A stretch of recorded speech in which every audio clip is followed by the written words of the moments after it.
26 September 2018. In our lead stories nationally, Nevis to celebrate World Tourism Day, and Prime Minister Harris welcomes the launch of the Defeat NCD partnership. Regionally, storm warnings issued for Eastern Caribbean as Tropical Storm Kirk reforms. Internationally, ex-Google employee warns of disturbing China plans. And in sports, Afghanistan miss out on first over India in thrilling Asia Cup tie. We'll have the details of these and other stories after this message.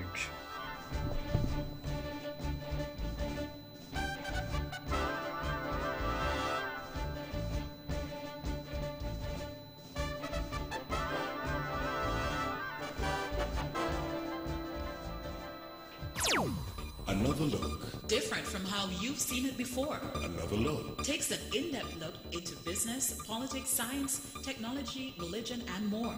Another look. Featuring documentaries from the BBC, regional features, and local ones too. Another look. Every Monday at 3 p.m. on the Eastern Caribbean's Powerhouse. Wow.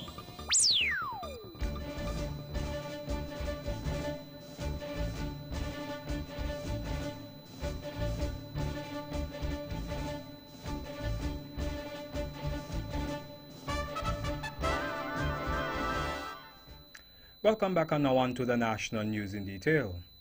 Nevis joins the rest of the world in celebrating World Tourism Day WTD on Thursday, September 27th.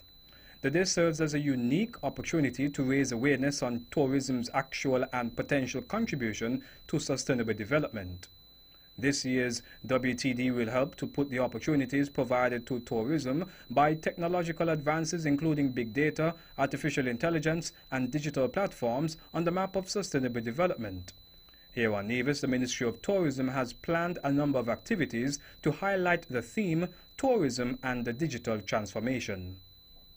The speech from the UNWTO's Secretary General will be read by our own Youth Junior Minister of Tourism, Mr. Ricardo Rodriguez, a student of the Charleston Secondary School, who will be representing Nevis in this year's City Hall Tourism Youth Congress, which will be held in the Bahamas. Activities include a quiz on Von Radio, which will target primary and secondary schools as well as the general public.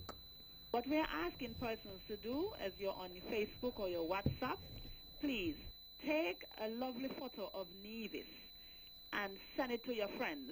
And it's a very good time to promote Nevis as a tourist destination and invite someone to visit Nevis. You know, our people are well connected, you know, on the internet, on the various platforms which are there. And so we want to encourage persons to celebrate the theme with us, tourism and the digital transformation. Take photos, lovely photos of Nevis, and just send them out to your friends and tell them why they need to visit Nevis. Ms. Vanessa Webb from the Ministry of Tourism. Prime Minister of St. Kitts and Nevis, Dr. the Honorable Timothy Harris, who is the lead head of the for Health and Human Development in the Caribbean Quasi Cabinet, says the region welcomes the launch of the Defeat NCD partnership. The initiative is a new public-private partnership established to progress sustained actions against non-communicable diseases NCDs. Addressing the launch of the partnership on Monday 24th September at the United Nations headquarters in New York, Dr. Harris advocated for greater international attention and resources for small island developing states to help curb the high incidences of NCDs. He described the Defeat NCD partnership as a most welcome and much-needed initiative, as the Caribbean region in particular continues to grapple with the increasing burden of NCDs and the escalating effects of climate change. The Defeat NCD partnership will drive action across 4 key areas, namely national capacity building, whereby it will help governments strengthen key institutions and develop practical action plans, community health scale-up, which is intended to increase the provision of NCD services through community action and health system strengthening, marketplace geared at expanding the consistent availability of affordable essential medicines, diagnostics and technologies for NCDs, and financing, which entails giving support to low-resource countries in securing financing to achieve universal health coverage for NCDs. Prime Minister Harris was supported at the launch event by Permanent Secretary in the Ministry in the Office of the Prime Minister, Mr. Osbert de Souza, Senior Foreign Service Officer Counselor at the Permanent Mission of St. Kitts and Nevis to the United Nations, Ms. Ghislaine Williams, and Director in the Office of the Prime Minister, Ms. Chelissa Rollins. Youth groups, individuals and other organizations are encouraged to be more active this November as Youth Month is observed on St. Kitts. The annual observance offers an opportunity to facilitate and celebrate the dreams, aspirations, talents and energies of young people between the ages of 12 and 29 years. Some of the more popular activities organized by the Department of Youth Empowerment include a youth march and rally, high school chef competition, island bike ride, and the 25 Most Remarkable Teens Awards. Youth groups are encouraged to register or update their registration with the Department of Youth Empowerment by October 1st. Registered groups may have their projects included in the official Youth Month calendar of activities in November. One of the highlights of the month is Youth Service Day, which is scheduled for November 10th and 17th. On those days, groups and organizations are strongly encouraged to carry out activities that benefit youth in the community or engage youth in their planning and execution. In police news, a fatal shooting incident that occurred in the Shadwell area at about 4:30 p.m. on Tuesday afternoon, September 25th, is being investigated by the police. Fatally shot was 23-year-old Shaquem Norford, formerly of West Street, Newtown, who recently moved to Shadwell. Preliminary investigations have revealed that Norford was sitting in a yard when someone came up behind him and shot him in the head. Unfortunately, he succumbed to his injuries at the scene. Investigations into the matter are ongoing. Still in police news, Sheldon Shield of Sandy Point, St. Kitts, was arrested, formally charged and cautioned for the offense of being armed with an offensive weapon, to wit a machete. Bail was granted in the sum of $5,000 for his appearance at the Datebin police station on October 12, 2018. The conditions of the bail are as follows. He is to report to the Sandy Point police station every Monday between 6 a.m. and 6 p.m. He is to have no contact with the virtual complainant, and he is to stay at least 100 feet away from the virtual complainant. Amari Tota of Newtown, who was charged for the offense of inflicting grievous bodily harm, was granted bail in the sum of $25,000 for his appearance at the Ballston Magistrate Court on October 1, 2018. The conditions of his bail are: he is to have no contact, either directly or indirectly, with a virtual complainant. He should not come within 20 feet of the virtual complainant, and he is to report to the Ballston Police Station every Saturday between 6 a.m. and 6 p.m. Meantime, police also executed several search warrants on properties in the following areas on St. Kitts: Connery, Lodge Project, Upper Shore Avenue, New Road, Stonefort, Sandy Point, St. Paul's and Old Road. These reports were recorded by the Royal St. Christopher Nevis Police Force for the period September 15th to the 21st, 2018. Deputy Speaker of the National Assembly, Senator the Honorable Akila Byron Nisbet, will chair a committee which will spearhead the development of the Buckley's Uprising Heritage Site development. Prime Minister Harris made the announcement at the National Heroes Statue unveiling ceremony last Monday, September 17th. The committee, which was commissioned by the Team Unity government, will be seeking to redevelop the abandoned Buckley's Plantation for preservation as a National Heritage Site. The full committee comprises the Senator, who is the chairperson, Stanley Franks Jr., Samand Reed, Troy Mills, Mrs. Sharice Gums, Tony Frederick Armstrong, and Livingston Huggins. Senator Byron Nisbet noted that the Buckley's estate was never identified as a heritage site, and the committee's first order of business is to negotiate with the owners to have some form of monument erected at the site. The Buckley's riots, which occurred in January 1935, 83 years ago, were about improving the living conditions of the people in St. Kitts because they were not favorable in that time, and as a result, residents and nationals decided to riot in unity for action. It led to the enhancement of workers' rights and the recognition that everyone was equal. And lastly, in our national news segment, Nevis's Premier and Minister of Foreign Affairs, the Honorable Mark Brantley, attended the 6th CARICOM Japan meeting within the margins of the high-level week of the 73rd session of the United Nations General Assembly on Monday, September 25th. The meeting presented an opportunity for CARICOM and Japan to discuss critical issues of mutual interest, in particular the state of affairs in Asia and the implications for the Caribbean region and the sustainable use of marine resources. The CARICOM foreign ministers also sought Japan's support in the advocacy of the development of disaster risk reduction framework as well as the adverse effects of climate change. During the forum, Minister Brantley urged the Japanese delegation to advocate for the Caribbean in policy spaces which address issues of de-risking and correspondent banking. He also thanked the Japanese government for its continued support to the development of the Caribbean community. And that's our national news segment. You can visit our website at www.vonradio.com, or you can check us out on our social media page on Facebook at Von Radio and our Von Radio YouTube channel. Regional news comes up next.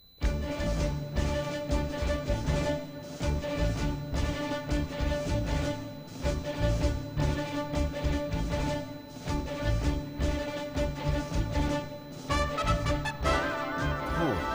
It means something different to everyone. It's a place you love, a place as unique as you are, a place where you can be yourselves, a place for life's big surprises, and not to mention the small ones. Moments to cherish, and moments that last a lifetime. It's a place for nurture, and a place where you can grow together. It's home. So whether you're building, purchasing, or renovating, the Bank of Nevis is here to open the door, giving you the confidence to dream and the help you need to get there with a mortgage loan from the Bank of Nevis. The Bank of Nevis Limited, improving the quality of life.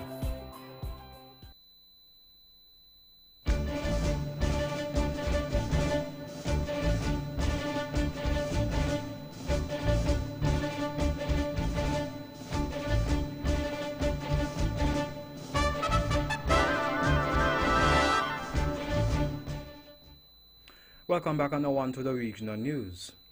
Tropical Storm Kirk has regenerated in the tropical Atlantic as the system moves toward the eastern Caribbean at near 18 miles per hour. A westward to northwestward motion is expected over the next few days. Interest elsewhere in the central and northern Lesser Antilles should monitor the progress of Kirk as additional warnings or watches could be issued. Therefore, a tropical storm warning is in effect for Barbados, Dominica, Guadeloupe, Martinique, and St. Lucia. A tropical storm watch is in effect for St. Vincent and the Grenadines.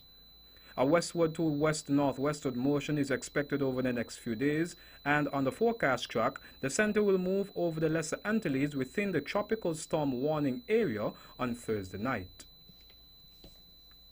On Tuesday, the U.S. Treasury Department announced new sanctions against Venezuelan President Nicolas Maduro's wife, Celia Adela Flores de Maduro, the former Attorney General and President of the National Assembly in Venezuela.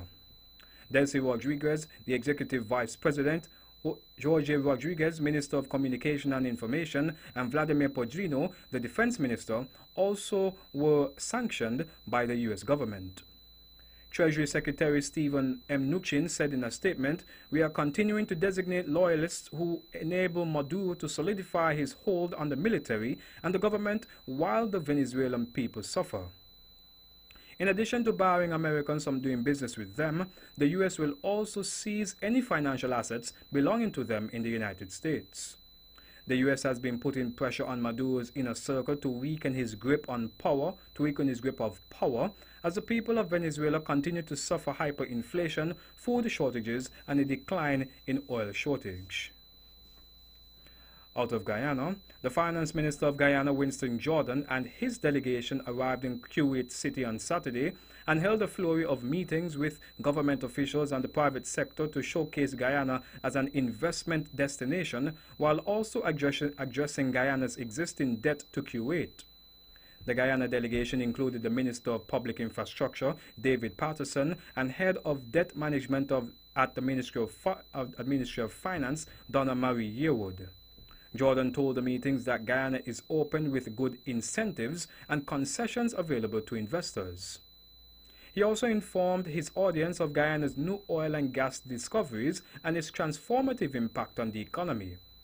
Jordan called on Kuwaiti businessmen to invest in Guyana's growing economy and met with the Deputy Chairman of Kuwait Chamber of Commerce and Industry, Mohammed Al-Sakar. And lastly, in our regional news segment out of Suriname, the President of Suriname, Desi Bouterse, and the Chinese Foreign Minister Wang Yi met in Paramaribo on Sunday, and both sides pledged to improve ties between the two countries. And prior to his arrival in Suriname, Wang Yi visited neighboring Guyana, where the two countries also signed agreements. The Surinamese government and China are embarking on some major infrastructure projects to boost aviation and tourism. Suriname will modernize the Johan Pengel JAPA port, and the two countries are working on an air agreement to connect Paramaribo by air to China and to the rest of the Caribbean and Latin America. China, Guyana, and Suriname have strong historical ties. Guyana was the first country in the English-speaking Caribbean to recognize China in 1972.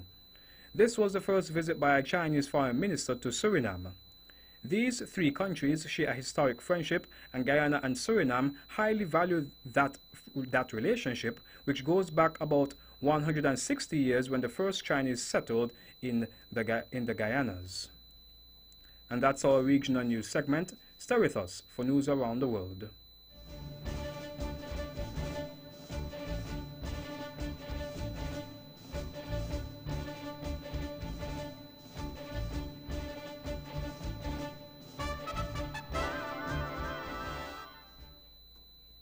Welcome back on now on to the international news. India's Supreme Court has ruled that the country's controversial biometric identity scheme is constitutional and does not violate the right to privacy. However, the court limited the scope of the Aadhaar scheme, saying it could not be compulsory for bank accounts, mobile connections, and school admissions. The world's largest biometric ID database covers welfare and tax payments and access to social services. Jill McGivering reports. The Aadhaar scheme was originally devised to stop benefit fraud, but its rapid expansion and the fact it was made mandatory set off alarm bells about data protection, privacy and an overreaching state. The debate has been passionate, and it's a sign of how balanced today's rulings are that almost everyone seems largely satisfied. The scheme can continue, but with limits, especially on the private sector, and with personal choice. South Africans have expressed outrage following the alleged rape of a 7-year-old girl in a restaurant toilet. A 20-year-old man allegedly followed her into the women's restroom before snatching her and raping her in the men's section, police said. The suspect was arrested at the scene and charged with rape and possessing drugs. He has been remanded in custody and has not yet been asked to plead. South Africa has one of the highest incidences of rape in the world. The police recorded 40,035 rapes in the 12 months leading to 31st March, an average of 110 each day, the fact-checking organization Africa Check says. A former Google employee has warned of the firm's disturbing plans in China in a letter to U.S. lawmakers. Jack Paulson, who had been a senior researcher at the company until resigning in August, wrote that he was fearful of Google's ambitions. His letter alleges Google's work on a Chinese product, codenamed Dragonfly, would aid Beijing's efforts to censor and monitor its citizens online. Google has said its work in China to date has been exploratory. And lastly, in our international news segment, Iraq's biggest university has entered the Times Higher Education World University rankings for the first time. The University of Baghdad, emerging from Iraq's conflicts, has appeared in the rankings of the top 1,250 research universities around the world. It was praised for building up international academic partnerships. Oxford University is in first place for a third consecutive year, but the UK's overall standing is described as in modest decline. And that brings us to the end of our news segment. The latest in sports is next.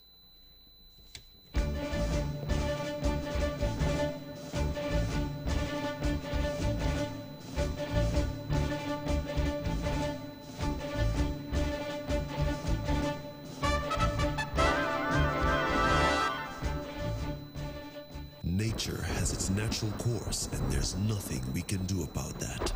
Right? Well, you're wrong.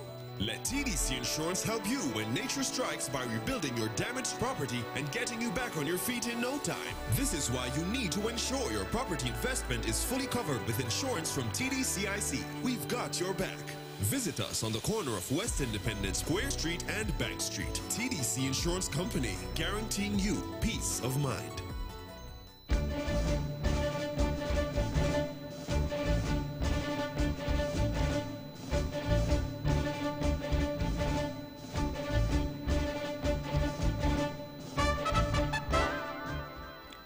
Welcome back and now on to the sports. In cricket, Afghanistan bowled India out of the penultimate ball of the game to earn a thrilling tie in the Asia Cup in Dubai. India, who had qualified for Friday's final, needed 7 off the final over and won from the last 2 balls in the dead rubber Super 4 match. Ravindra Jadeja top-edged a pull-off leg spinner Rashid Khan to mid-wicket to fall for 25. Mohammad Shahzad made 124 and Mohammad Nabi 64 in Afghanistan's 252 for 8 as Jadeja took 3 for 46. Pakistan faced Bangladesh in Abu Dhabi to decide who will play in India in the final in Dubai. The summarized scores were as follows: Afghanistan 252 for 8, 50 overs, Shahzad 124, Nabi 64, Jadeja 3 for 46, India 252 49.5 overs, Rahul 60, Rayuda 54. The match was tied. In athletics, the Russia Athletic Federation RASAF has called on athletics governing body, the IAAF, to lift its ban on its athletes and has launched a legal challenge to overturn it.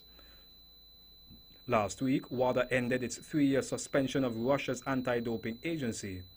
However, the IAAF's ban is still in place.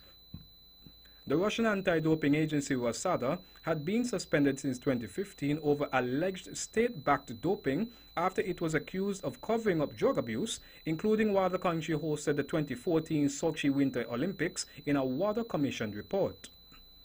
Earlier this month, WADA's Compliance Review Committee recommended reinstatement after it received assurances from the Russian Sports Ministry that the country had sufficiently acknowledged failures. Russia remains suspended from International Paralympic Committee IPC events and also from athletics, although some have been allowed to compete as neutrals in international competition after proving their anti-doping credentials. In football, the independent review into child sex abuse allegations in football has been delayed indefinitely because of the Bob Higgins retrial and further charges in the Barry Bennell case. The scandal has been described as one of the biggest crises in the history of the Football Association. In February, Bennell was sentenced to 31 years in prison for abusing 12 boys, 7 of whom were linked to Crewe Alexandra. Higgins was found guilty in July of indecently assaulting a young trainee. He was found not guilty of another count of the same offense. The jury in his case did not reach verdicts on 48 other counts of the same charge and was dismissed. The prosecution said it would seek a retrial. Higgins denied all the charges involving 24 complainants, most of whom were Southampton and Peterborough trainees. And lastly, in our sports segment, in more football news, the Indonesian FA has suspended its top football league after a fan died at a match between rival teams. Persija Jakarta fan Hirenga Serla, 23, died during clashes with Persib Bandung supporters outside the ground in Bandung on Sunday. Indonesia's Minister of Sport Imam Narawi has now announced Liga 1 will be suspended for 2 weeks. However, that suspension may be lifted sooner if the problem can be solved following an investigation. Sunday's incident was the 7th death of a fan due to match-related violence in Indonesia since 2012, according to football watchdog Save Our Soccer. 16 people have been arrested in connection with Serla's death. FIFA banned Indonesia from international competition in 2014 following a row with the Indonesian FA, but it was lifted 2 years earlier. Indonesia hosted last month's Asian Games, and the country said it will bid to host the 2032 Olympic Games. And that's it for sports. The weather is next.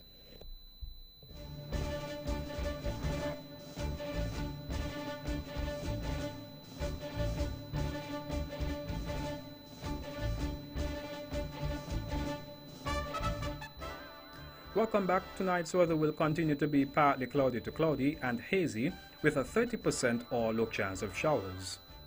The weather tomorrow will be cloudy and hazy with a 30% or low chance of showers and overcast during the afternoon with showers and a 50% or a moderate chance of thunderstorms. The winds are easterly at 22 to 33 kilometers per hour or 12 to 18 knots tonight, then increasing to 28 to 46 kilometers or 15 to 25 knots tomorrow. Some higher gusts in showers are expected during the afternoon. The seas are rough with a combination of wind-drive waves and long period swells from 2.1 to 2.8 meters or 7 to 9 feet. A small craft warning is now in effect and sea bathers and beachgoers should avoid the beaches. The sunrise tomorrow will be at 1 past 6 a.m. And that's how we wrap up the major news package for today, Wednesday, 26th September 2018. Before we go, let's take a look at the headlines once again. Nationally, Nevis to celebrate World Tourism Day and Prime Minister Harris welcomes the launch of the Defeat NCD partnership. Regionally, storm warnings issued for Eastern Caribbean and as Tropical Storm Kirk forms. Internationally, ex-Google employee warns of disturbing China plans. And in sports, Afghanistan miss out on first over India in thrilling Asia Cup tie. On behalf of the rest of the news team, I am Jarvis Brown wishing you a pleasant evening.